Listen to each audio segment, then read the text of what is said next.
Myron! What you think about those kitties in that pet taxi? What you think about those kitties?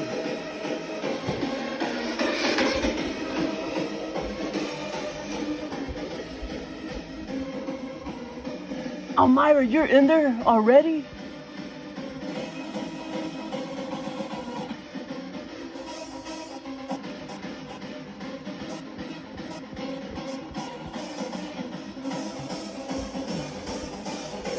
I swear, 1 minute she's in the other room, and then next thing I know, she's back in here. I'm like, how the heck did you get in there that fast? She was in the garage, and then 2 seconds later, I looked in there and she was in there. I'm like, no way she could have got in there that damn fast. It's so weird.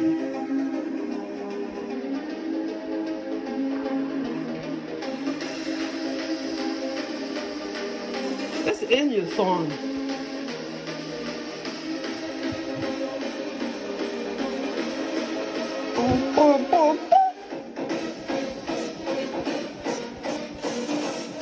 Myron! He's normally hanging out right there. To the left of me. To the west of me. West, north, east, south. Ain't that right, Scooby?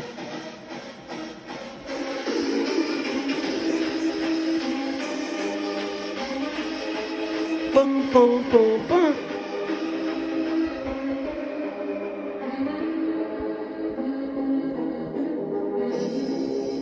Bum, bum, bum. Bum, bum, bum.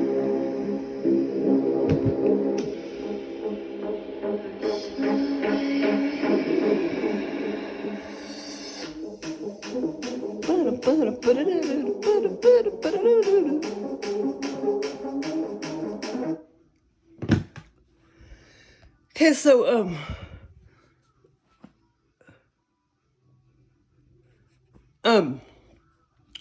I let Tora out 3 weeks ago, and she hasn't came back.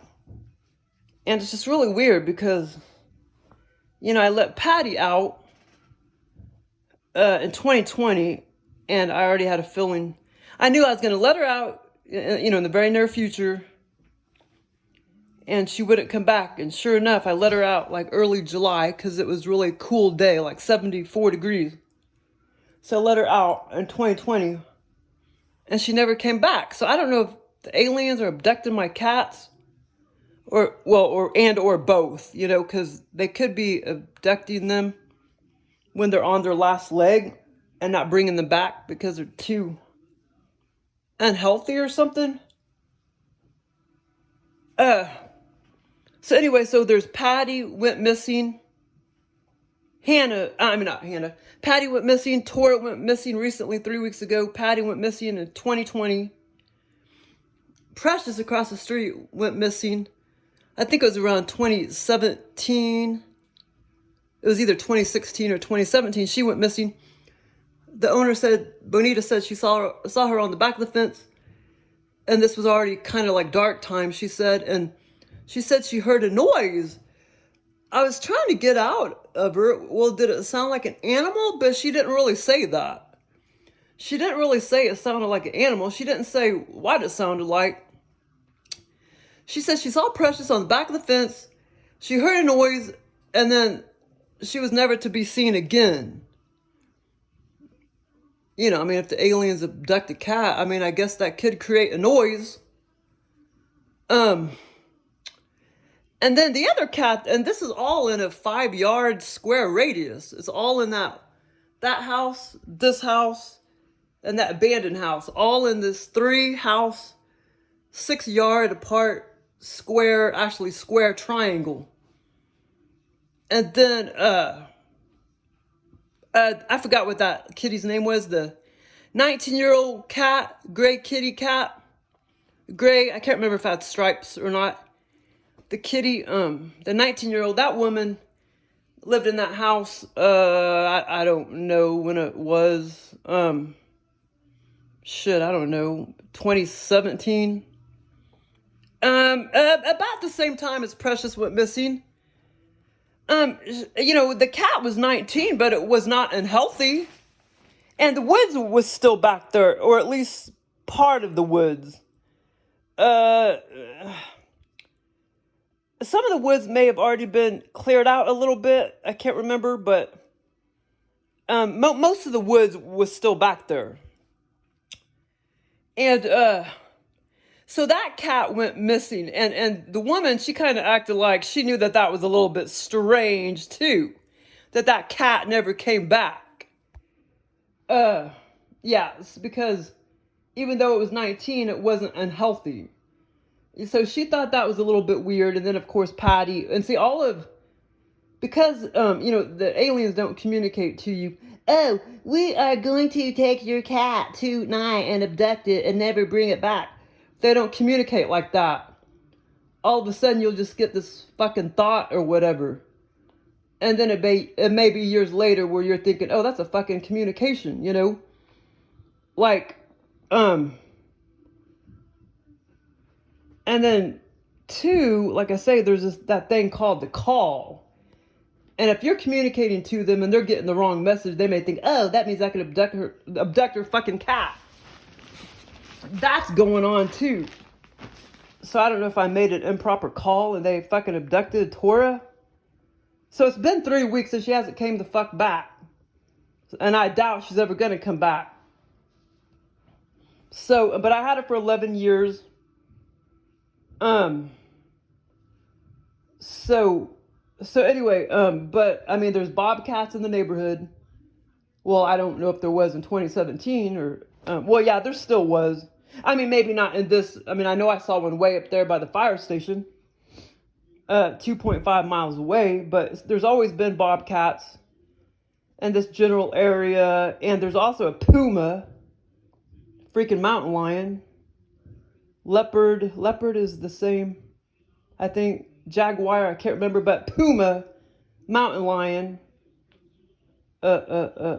cougar, and it also has three to four other names. It has like 7 names. It's all the same damn thing. Leopard might be a different species. I can't remember. Catacomb is another name for a puma, mountain lion. My sister saw one over by the YMCA. So, no, but I just think it's a little weird, Tori just went missing. And then I think it's weird that Patty, Patty, came up missing.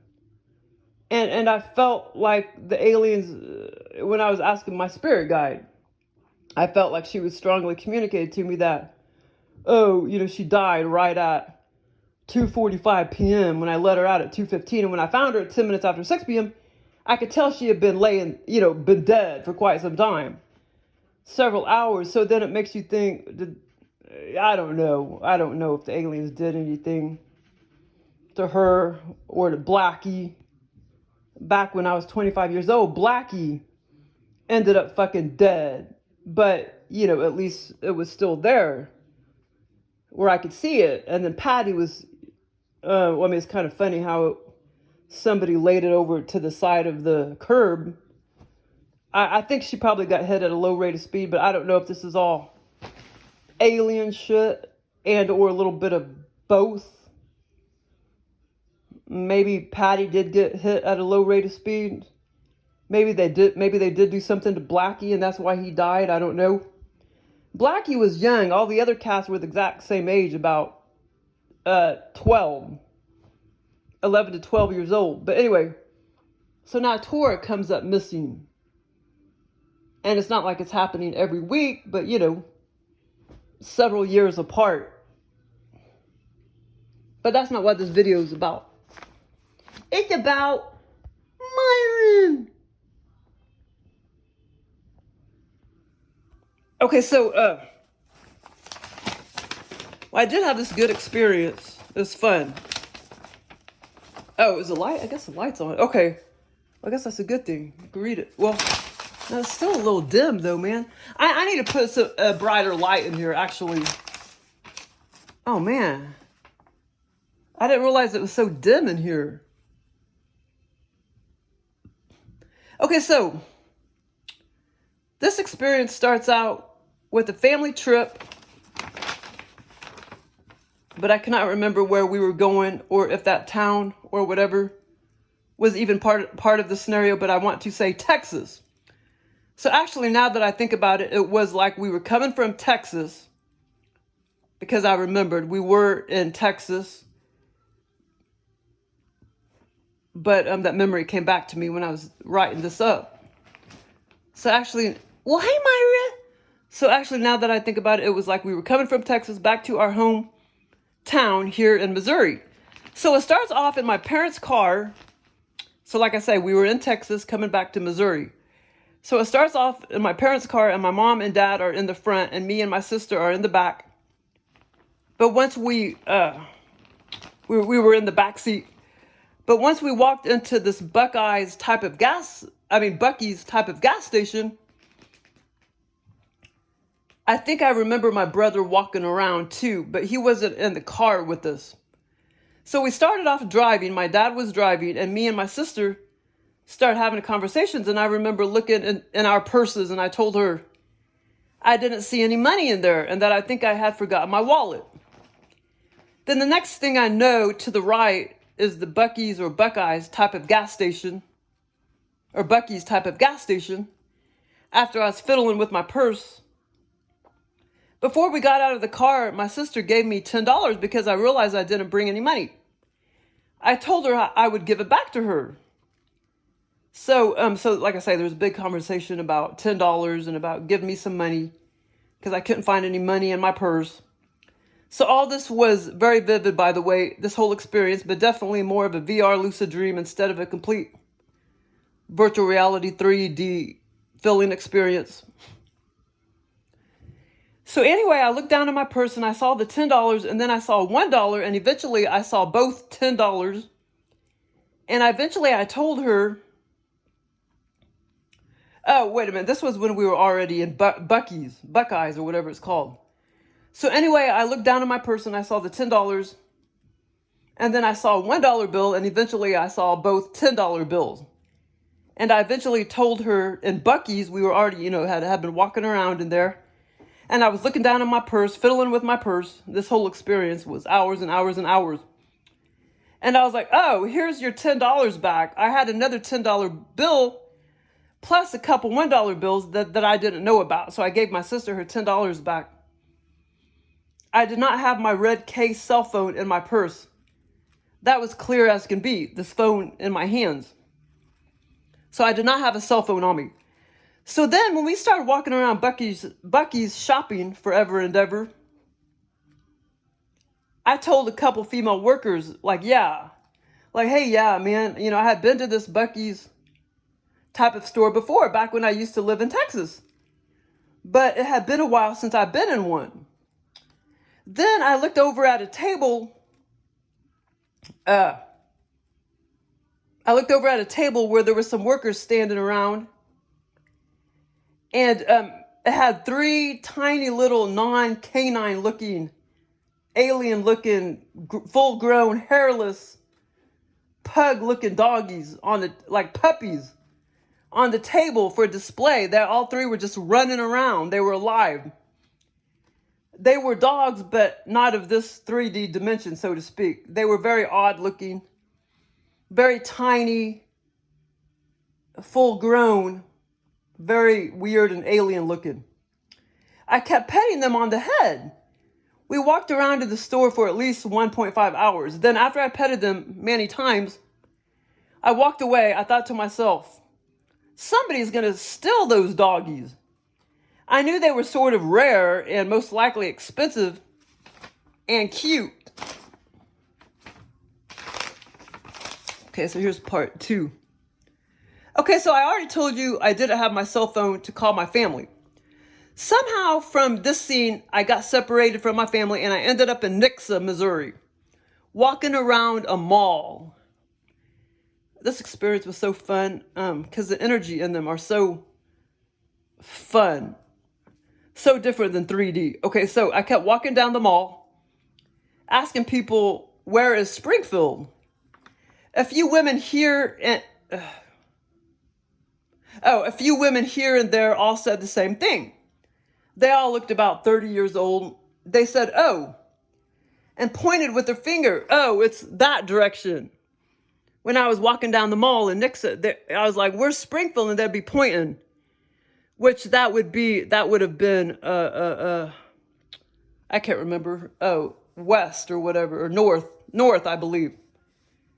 When they pointed that direction, it would have been north. And, oh, crap. Okay, so,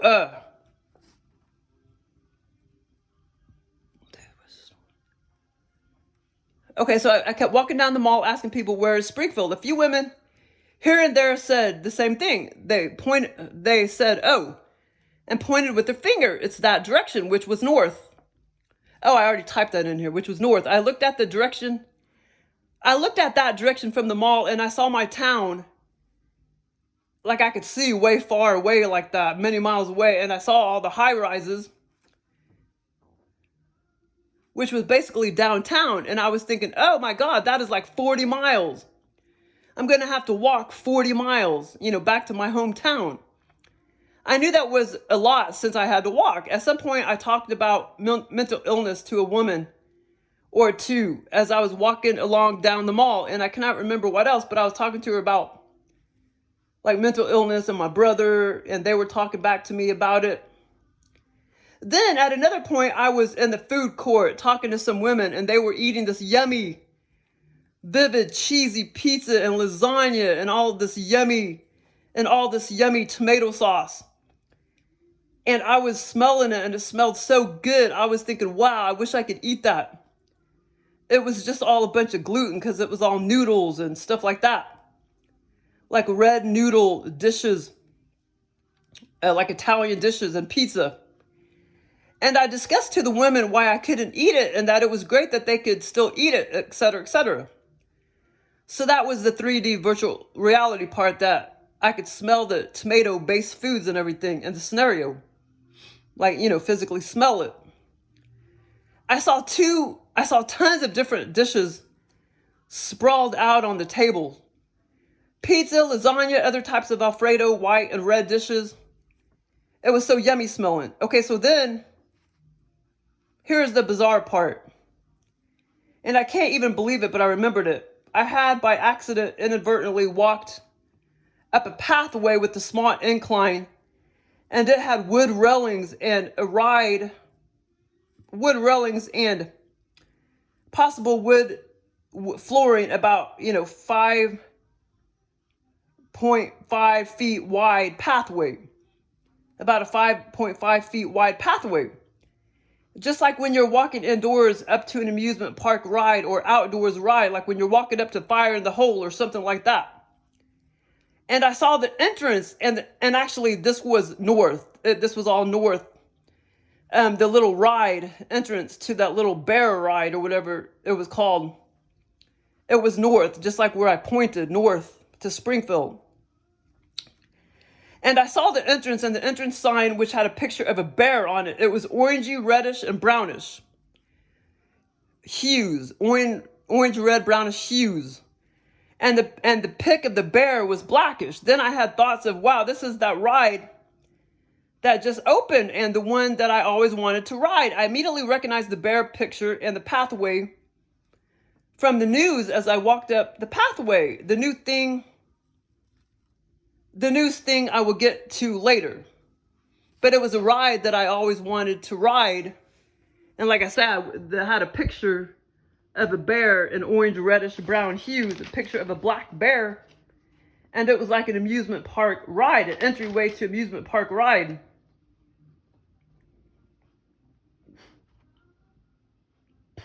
So I immediately recognized the bear picture and the pathway from the news that I had just watched. The scenario, it was like I had just watched the news. And in real life, I did watch the news. And it was talking about, I forgot what it was talking about, Silver Dollar City or something. But anyway, as I walked up the pathway, I saw, the bear picture. The news thing I would get to later. Then all of a sudden, the bear came barreling out, chasing me down the pathway. It was so large and very blackish. Then a woman, which appeared to be like a conservation worker with a vest on, said, oh, he was supposed to be more contained than that. But I was like running for my life. Then I had a conversation with another worker saying, oh, this is the ride that just opened. And this is one that I always wanted to ride but didn't get around to yet. Okay, so yesterday I had just been watching the news on YouTube about Fire in the Hole in 3D. And I did have bears on the brain a few weeks ago, but actually Joel was going by the gorilla, not the bear. Because yesterday, a couple days ago, I had watched a video about a gorilla who was jumping and hopping about in his enclosure, and gorillas are black. Joel mistaken the gorilla for a bear and put the bear in the scenario. And the new Fire in the Hole just opened about 8 days ago, so that is why I had those thoughts in the scenario. Okay, so part 3. So eventually I walked from Nixa to Kearney Street, which was my town, and trying to walk, find my house where I lived. The scene went from Nixa Mall, the Nixa Mall scene, to standing or floating there looking at a huge Kearney Street intersection, so to speak, with a massive, huge dump truck and construction truck accident. They were 5 times bigger than a normal dump truck. I think the scenario did include a bit of me walking outside of the mall down the highway to the town. But I cannot remember that very much. Or to Kearney Street, I mean. This scene was massive as I was standing there looking about the accident. There was no cars, no people, only a huge construction truck accident and dump truck accident all toppled over on their sides. Both were massive, all toppled over in sandy, light-colored beige lime dirt. Kind of like if you're standing there looking at an abandoned town of chat piles all around. But these were huge mountains, like brownish mountains, not huge chat piles. It was like Armageddon. Like I was the only one around. There were no people around. This whole scene was kind of like I was the only one left on Earth. This is exactly what it felt like. And I have had scenes like this many times before, but never explained it quite like that.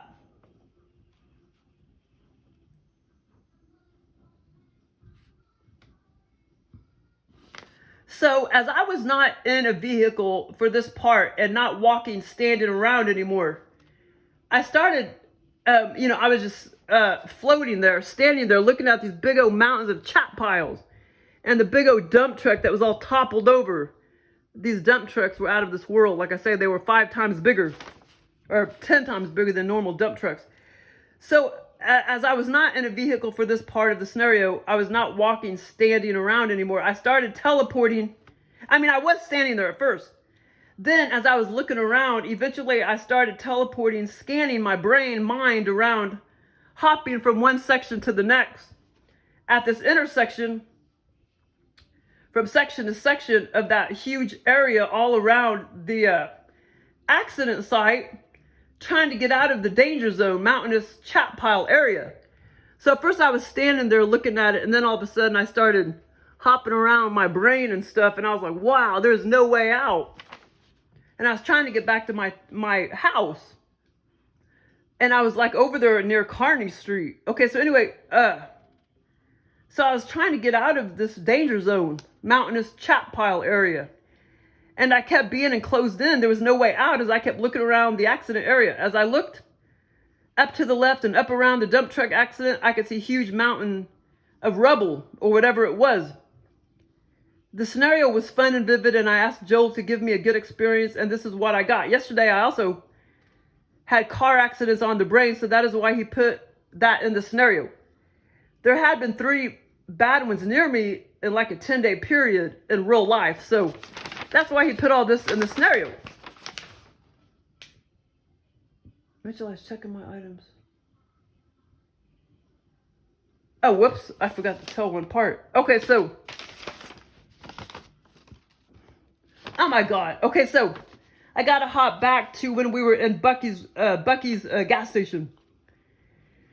Okay, so eventually as I was walking around BuC's before the chat pile scene, because I forgot to read this part, I went to the cashier checking out my items, and the female cashier, I noticed or I mean, as I was checking on my items with the female cashier, I noticed the doggies were gone from the table, and I looked over to the left and I saw a 20-year-old guy with long, light colored hair with clearish to white plastic bag in his hand with 3 doggies in there. I was afraid to alert the workers because I thought maybe he was buying them and was entitled to them somehow. But I did anyway, and the cashier in fact confirmed that he was trying to steal them. And I also was concerned about if they could breathe in there or not. The female coworker thanked me and got the doggies back. And several times walking around the store, I kept looking in my purse and seeing the 2 $10 bills and a couple $1 bills. I kept doing that incessantly in the whole store. But like I said, that part I forgot to tell you about how as I went up to check out my items, the freaking doggies were stolen. Okay, so now part 4, after the chat pile scene. Shit, I gotta hurry up. Okay.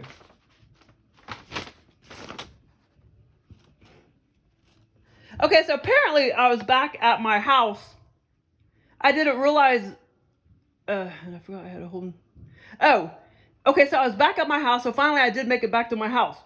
I didn't realize it when I was walking around my house. I forgot that I had a whole nother room and a swimming pool. But it was bone dry. I opened the door and was asking myself, like, why am I not using this pool? Because I knew I loved to swim. I actually even walked down into the deepest part of the pool, and I was wondering how deep it was. It was like a room in my house that I had never been in before because I just never went in it. And I went down into this dry bone pool, and I would say it was around 8 to 9 feet deep, maybe 10 feet deep in the middle. But they were shallow at both ends, like 3 to 4 feet deep. I was like, wow, I just cannot believe I had this in my house the whole time and never been swimming. And I was thinking, I wonder if my neighbors have the same swimming pools too, since they have the same cookie cutter houses as, me. Also, the pool room had a back. The pool room, and the back of the pool room, there was a French door type of doors that went out into the yard.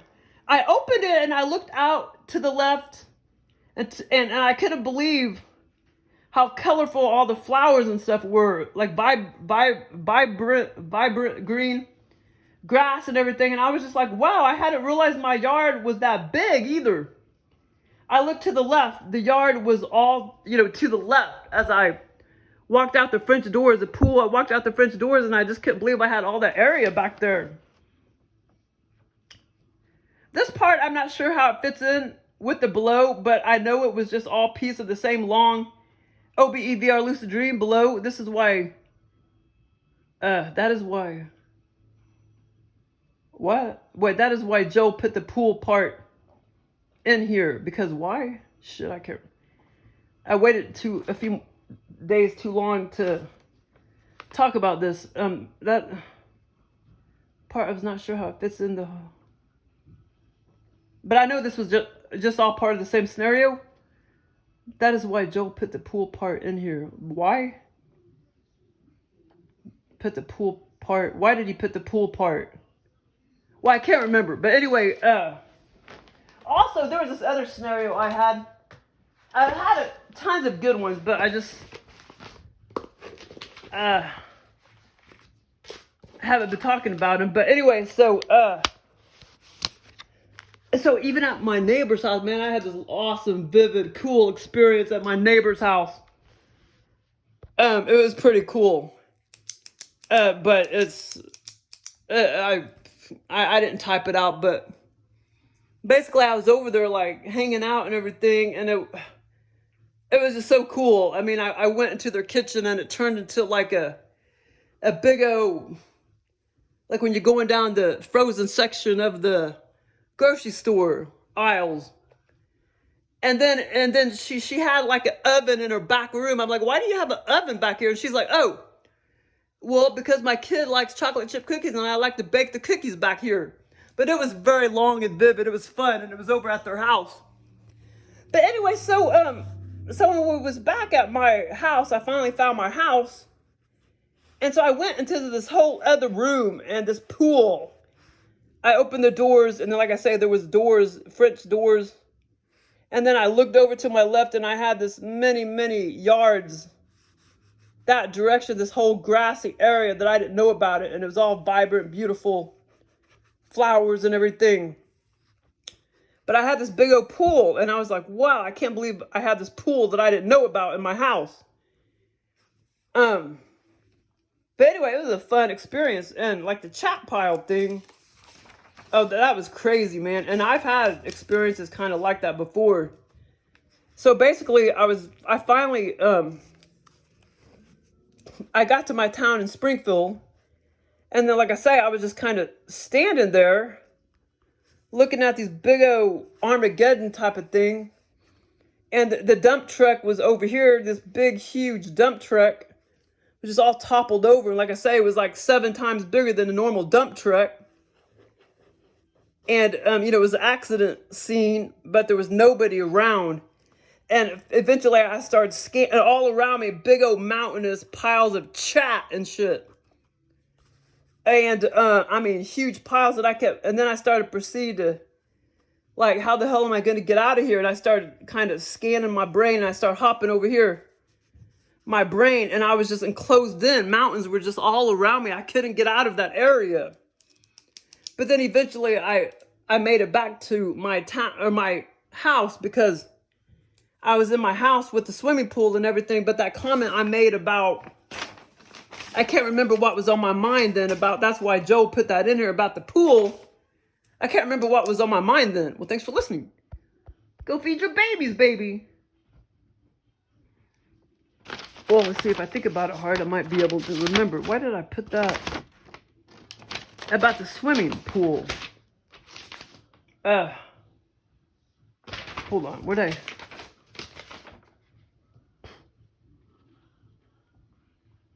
the swimming pool, where did I can't find it now.